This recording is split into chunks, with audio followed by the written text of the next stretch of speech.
कहानी का शीर्षक आज का अभिमन्यु। झबरी क्षेत्र की कोयले की खान के आसपास का मैदान गड्ढों से भरा था। खदान के मजदूर झोपड़ी बनाकर कालिमा में ही जीते थे।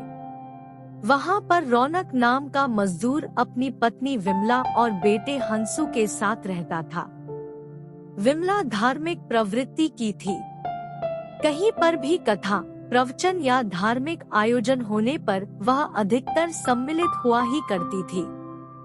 जितनी देर वह बाहर रहती थी, अपने बेटे हंसू को बराबर की झोपड़ी में रहने वाली धाय माँ के पास छोड़ जाया करती थी।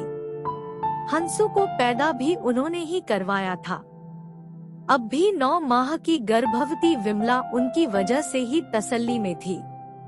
आज विमला को प्रवचन से लौटने में अंधेरा होने लगा था। घबराकर पंडित जी की बताई महाभारत की सुभद्रा और अभिमन्यु की कथा मन में दोहराने लगी। ताज्जुब कर रही थी कि कैसे रानी सुभद्रा के गर्भ में अभिमन्यु ने चक्रव्यूह में घुसने की कला को सुनकर सीख लिया था। तभी उसे 2 व्यक्ति एक गाड़ी के पास बातें करते दिखे। वह पास ही टीले के पीछे छिप गई।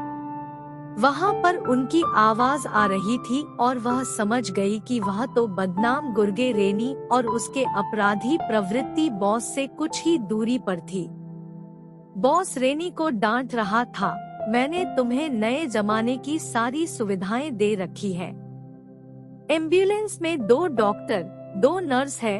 अपहृत बच्चे का कोई भी या सारे महत्वपूर्ण अंग कुछ मिनटों में निकल सकते हैं।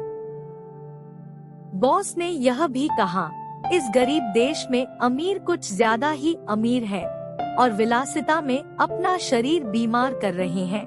लिवर, किडनी, हार्ट और भी कुछ अंग। औरतों को इन सब के अतिरिक्त एक खास अंग की भी जरूरत होती है।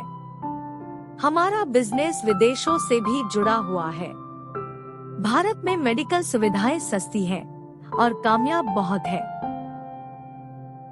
इसलिए और देशों के लोग यहाँ आकर मेडिकल टूरिज्म का लाभ पाते हैं। रेनी, आज तुम्हारी टीम नंबर 6 ने कितने बच्चे अगवा कर परलोक भेजे हैं? बॉस, 4 बच्चे ही मिल पाए। रेनी, तुम इस मेडिकल टूरिज्म जैसे व्यापार के खर्चे नहीं समझ पाओगे। अगर 8 टीम ऐसे ही करेंगी तो कैसे चल पाएगा? अपने को पापी नहीं बल्कि रईसों का जन्मदाता मानो। भगवान का हम जीवनदाताओं पर आशीर्वाद रहा तो यह व्यापार दोहरी दिशा में बढ़ेगा। सच्चाई समझो, रईसों में अपने बच्चे कम पैदा किए जा रहे हैं और वह अपना प्यार पालतू जानवरों पर लुटा रहे हैं। वह दिन दूर नहीं जब पालतू जानवर भी पूरी मेडिकल सुविधा पाएंगे। मैं सोचकर झूम जाता हूँ कि दोहरा व्यापार। जी बॉस, वास्तविकता में हमारी गतिविधियों को यहाँ के लोग पहचान गए हैं और अंधेरे के पहले ही घरों में बच्चों को छिपा लेते हैं। वो लोग यह सब बातें करके और कुछ भी कहते सुनते आगे बढ़ गए। अंधेरा भी गहरा रहा था। तब विमला छिपते हुए घर की ओर तेज तेज चल पड़ी। शरीर पर हवा के साथ पड़ गई। कोयले की राख पर पसीने की लाइनें तरह तरह के डिजाइन बना रही थी। उसके घर पहुंचने से पहले रौनक घर पहुंच चुका था। विमला उसे देखकर रोने लगी और एक सांस में सब बताया। फिर पति, बेटे व स्वयं का खाना लगाकर खिलाया और खाया। जब बड़ा बेटा सो गया तब पति से कहा, अच्छा होगा हम इस अजन्मे का गर्भपात करा दे।